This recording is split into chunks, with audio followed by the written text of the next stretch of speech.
Salut tout le monde, on se retrouve pour une petite deck tech sur Dorinthea Control, qui est mon deck coup de cœur du moment, celui qui me régale à chaque armory, qui est inspiré d'une decklist qui a fait 21ème au Worlds de Barcelone, donc c'est pas rien. Elle est passée peut-être un peu inaperçue, mais maintenant on la voit de plus en plus avec l'arrivée de Eviters, des nouvelles cartes qui sont arrivées et qui sont absolument banger dans ce deck. J'ai fait quelques changements par rapport à la decklist de Barcelone, bien sûr, avec l'arrivée de Eviters, du changement de la méta, et tout ça, on va le voir tout de suite. Je vais essayer d'être très rapide. On va balayer vite fait les plans de jeu. Le plan de jeu reste quand même assez similaire suivant les match-up.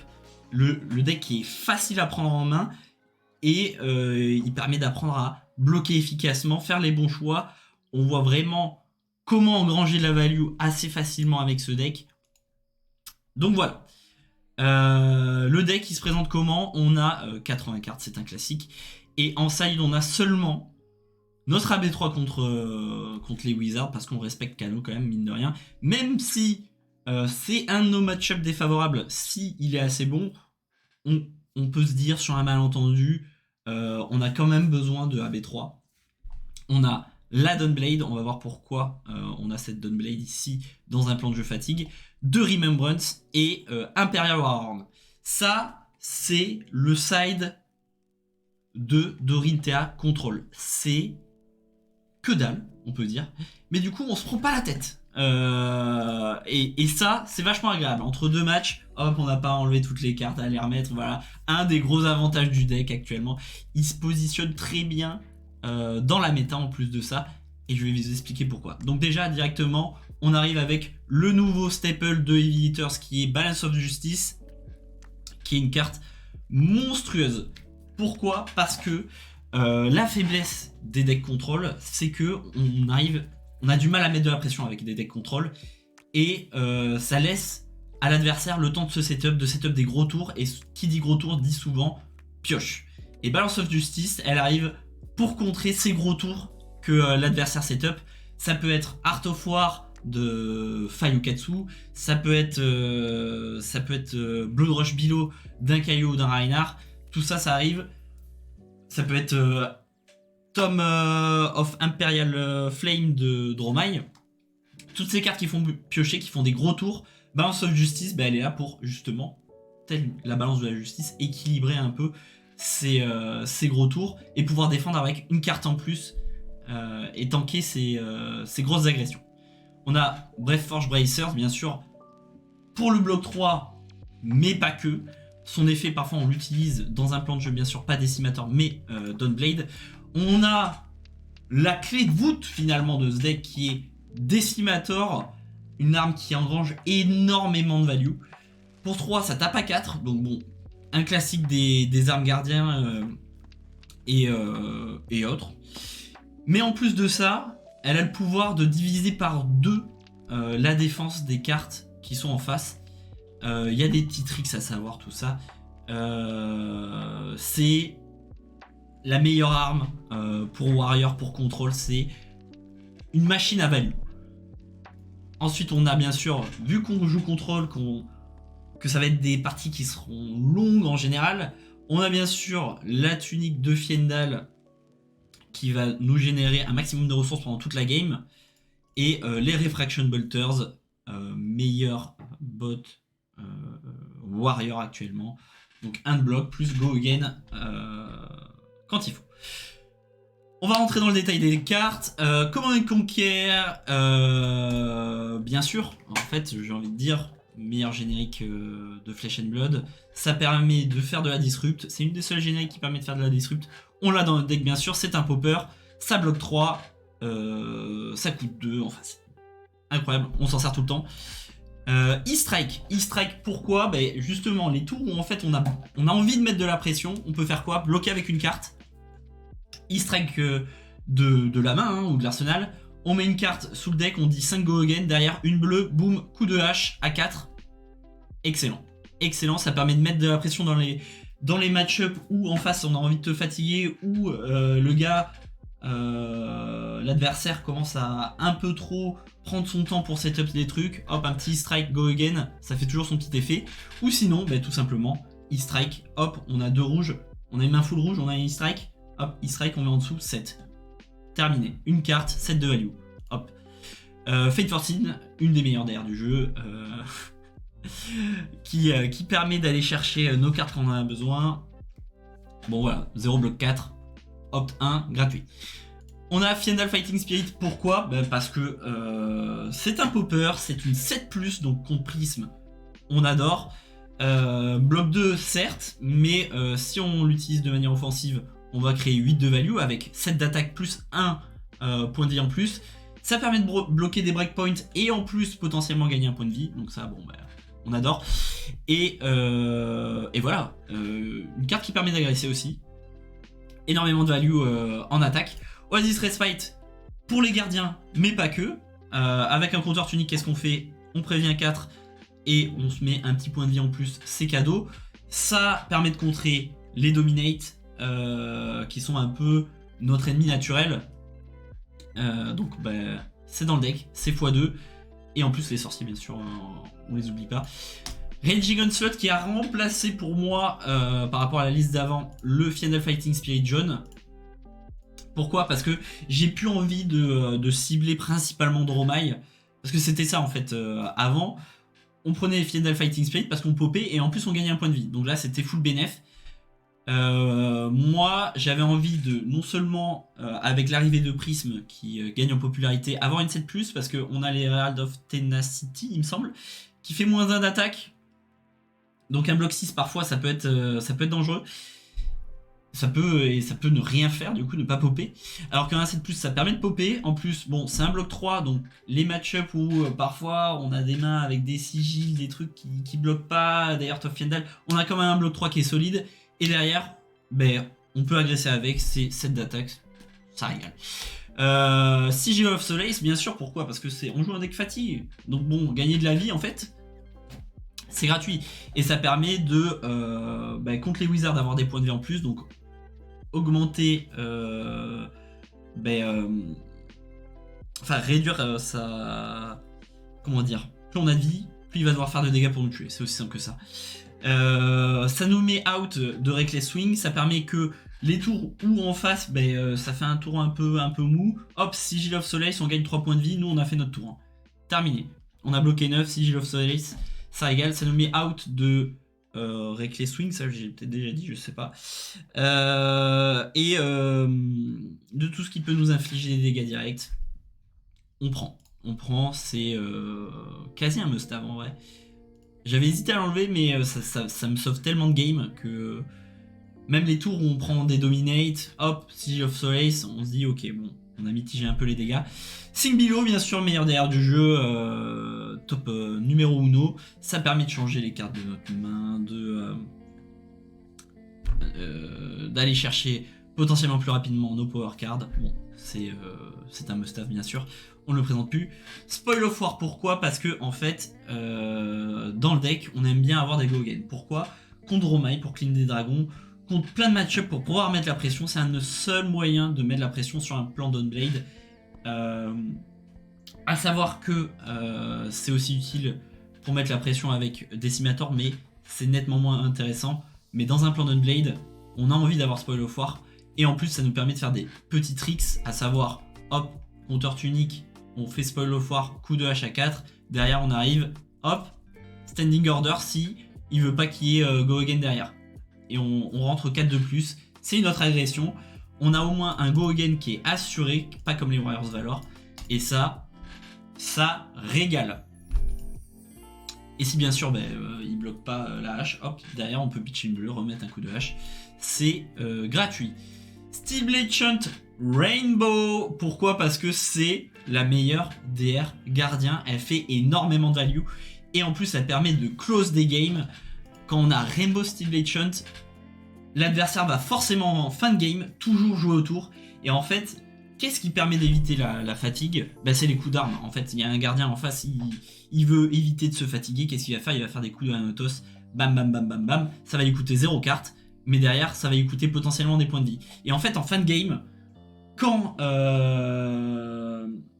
il a plus que des bleus, que c'est pas très intéressant, qu'il veut cycler son deck pour aller chercher sa pitch stack, il va mettre des coups de Thanatos et derrière nous on va les punir avec ça.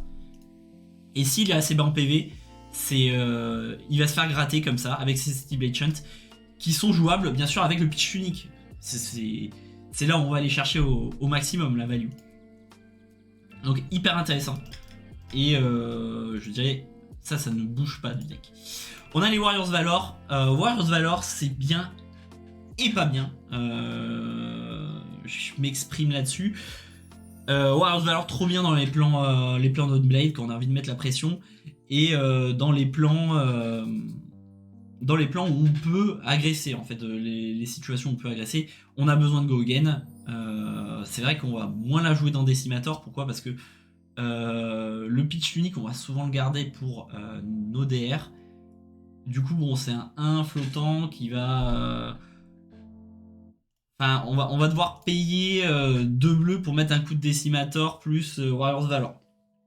Et potentiellement, si ça touche derrière, on va prendre le pitch unique, remettre un coup de Decimator. Ça peut être ça, enfin, il y a plein de possibilités. Mais c'est surtout utilisé dans le plan Dawnblade. Et ça permet toujours de mettre la pression. Warriors Valor bleu, qui est à ne jamais utiliser pour moi avec...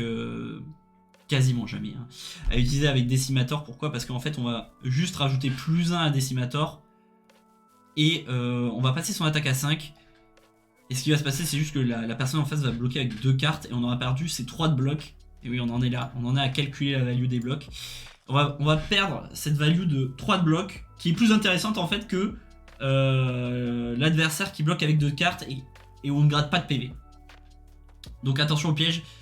On n'a pas trop envie de donner Go Again quand on joue Decimator. Mais quand on a la Dawnblade, Warriors Valor bleu, c'est incroyable parce qu'on a +1. Et par exemple, contre Dromai, qui a des dragons qui ont 4 PV, ben hop, on passe à 4 avec la Dawnblade. Bam, on tue le dragon et derrière on attaque.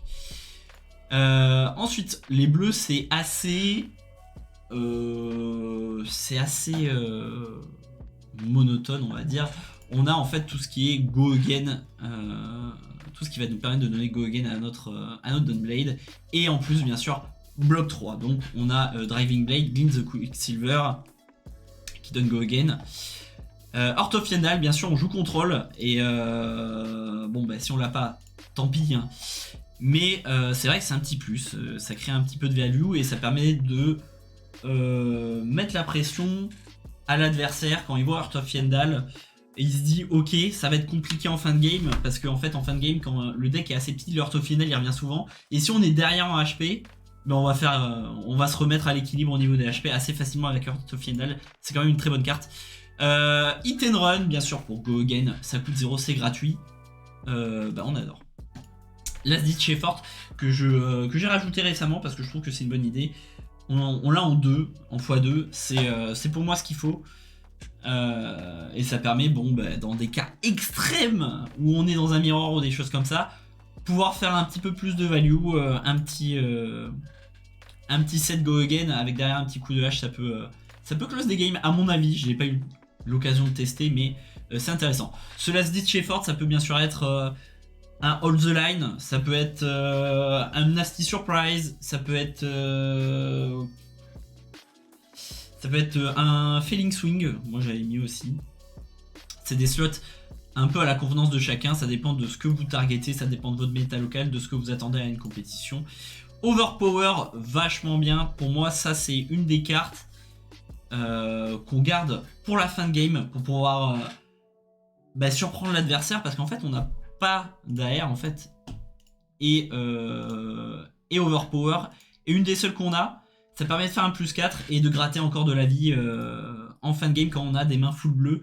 On met un coup de hache, on fait Overpower. Et ça permet de parfois de close des games. Et même en mid game de surprendre parfois l'adversaire avec ce petit +4. Precision Press pour donner Go Again à la Dawnblade. Le piercing 1, on s'en fout. Ripple Away qui pour moi c'est un coup de cœur. Je le mettrai dans tous les decks contrôle en fait, c'est incroyable. Ça permet sur Cast Bones en réponse, hop, on le discard. On est quasiment sûr qu'il n'y aura pas d'agility.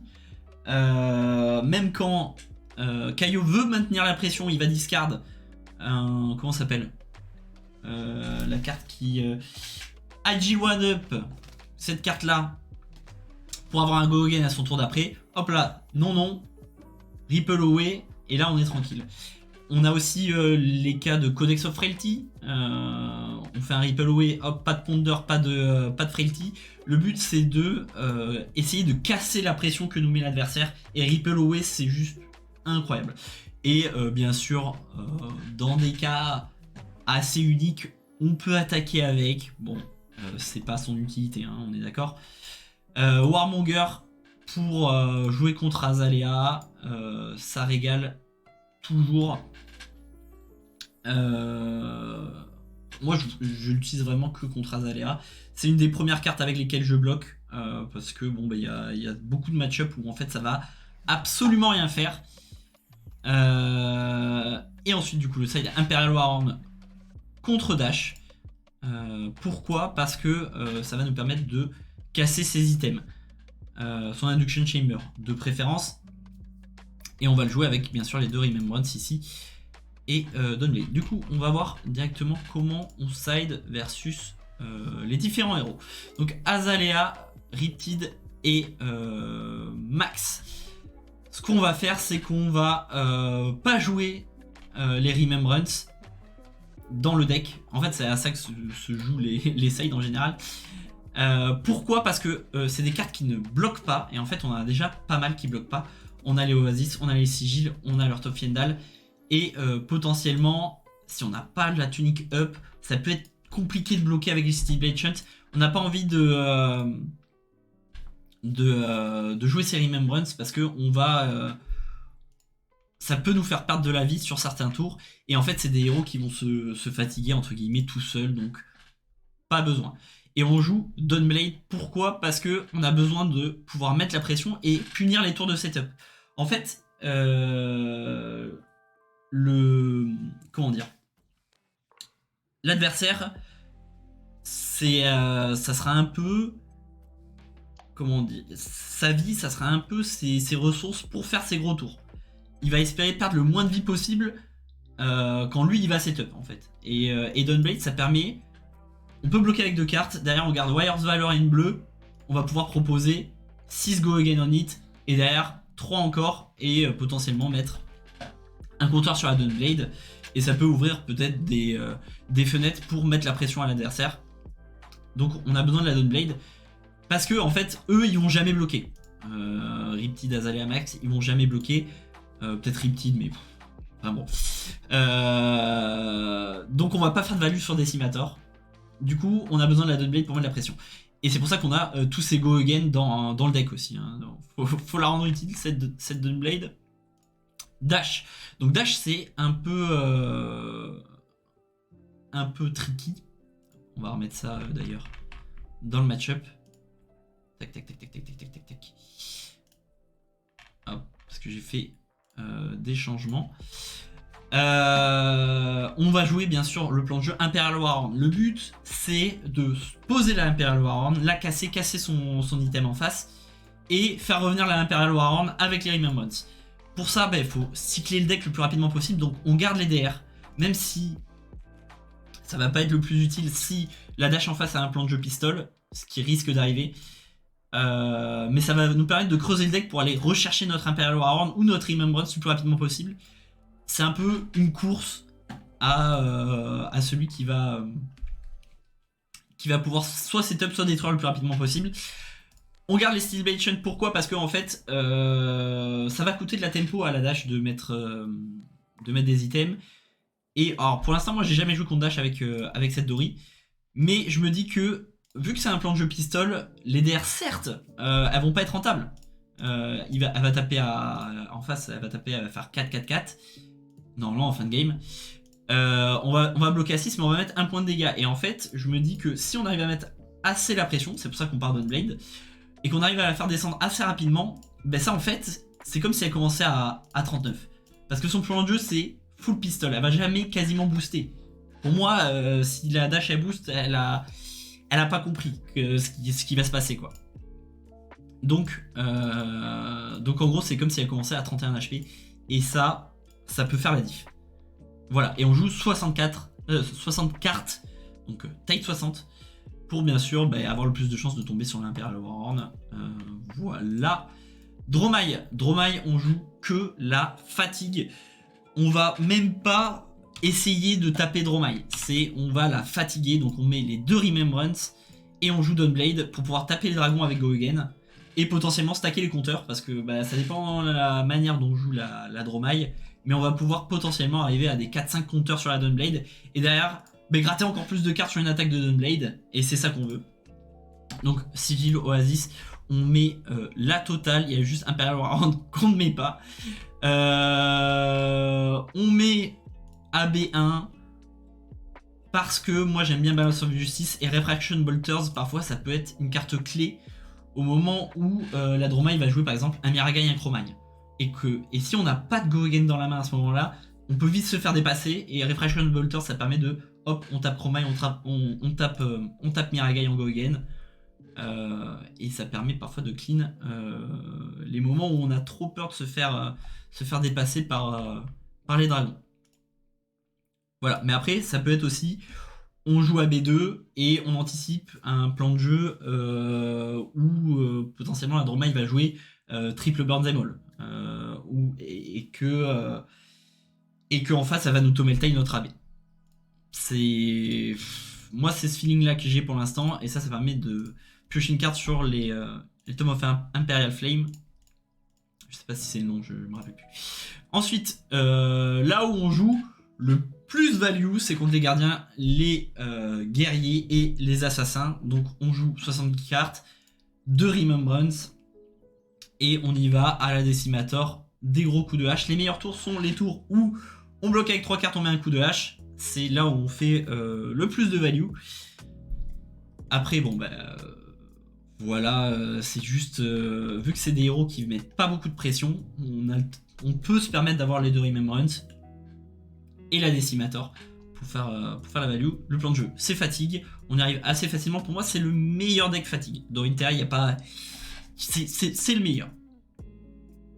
Ensuite, Kano, c'est un match-up qui est quand même assez défavorable. S'il arrive à pitch stack, potentiellement il joue en plus Imperial Edict. On est dans la sauce, on joue 2 Oasis, on vire le maximum de rouge, nos DR bien sûr. On essaye de mettre la pression, on joue Dawnblade et Oasis qu'on garde en arsenal, et on prie qu'à un moment donné ça brille, qu'il est double hippote, qu'on arrive à lui forcer de la défense sur des cartes clés. Et voilà, mais c'est très compliqué, pour moi c'est quasi impossible. Kaio, j'ai encore des doutes sur comment jouer Kaio. Le truc c'est que Kaio ça peut fatiguer quand même, ça m'est arrivé au dernier RTN. Ça peut quand même fatiguer parce que ça a beaucoup d'attaques, malgré la discard en fait ça fait beaucoup de value sur ses attaques. Souvent une attaque c'est 2-3 cartes, en plus avec son hero power, mais il gagne 1 de value à chaque fois, alors c'est gratuit sur ses discards. Donc même s'il discard, il mitige un peu la perte de ses grosses attaques. On joue, mais en fait c'est un héros qui quand même met pas mal de pression. Donc pour moi on met que une Remembrance, et en fait on joue quand même Decimator pour essayer de gratter. Avant je jouais Dawnblade, mais ça met tellement de pression que je suis pas encore certain de comment jouer le match-up, mais j'aime croire que Decimator est mieux parce que ça met quand même beaucoup de pression, Kaio. Et Runeblade, bon, AB1, Decimator, on part en full fatigue, on joue de Remembrance, ça peut être pitché, ça peut être pris pour mettre de la défense, enfin, voilà. Et tous les autres match-up, il y en a plein que j'ai peut-être pas cité, bon c'est Decimator de Remembrance, et on joue comme ça. Je crois que j'ai fait à peu près le tour de comment ça se joue, du choix de mes cartes. Que dire de plus, Standing Order qui est vraiment trop bien, qui est un popper, qui permet de faire de la value sur les blocs. Si en face en plus il y a Decimator, ça nous permet de bloquer à 4 en activant son effet. Ça nous permet de mettre de la pression les tours où on a la tempo. Ça permet de popper quand on a envie de popper. Enfin c'est énormément de value sur une carte, c'est vachement flexible. Moi j'adore, c'est mon coup de cœur. cette carte dans ce deck. Voilà, donc n'hésitez pas à me dire si vous avez des questions. N'hésitez pas, c'est dans les commentaires. Moi, je vais mettre le lien de cette decklist aussi dans la description. J'espère que j'ai été assez clair. Voilà, pour moi, c'est vraiment le deck contrôle du moment qui fatigue le plus facilement. Et on choisit Dory, bien sûr. On pourrait prendre Kassai, on pourrait se dire ouais, Kassai ou Olympia. Mais en fait, le Hero Power de Dory qui permet de mettre de la pression avec la Dawnblade sur ce double plan de jeu Dawnblade Decimator qui fait clairement le café. J'aurais dû dire ça au début, mais je vous le dis à la fin. C'est pas grave. En vrai, ça a été assez court. J'espère que j'ai été concis. J'espère rien avoir oublié. Bien sûr qu'à la fin, je vais me dire allez oui, j'ai oublié ça, mais bon bref, c'est pas grave. Merci d'avoir regardé la vidéo et puis on se retrouve pour une prochaine deck tech, pour un prochain coup de cœur, notre deck. Peut-être que je vais sûrement tester Kassai à l'avenir, donc voilà, restez à l'affût, n'hésitez pas à vous abonner. Merci, ciao.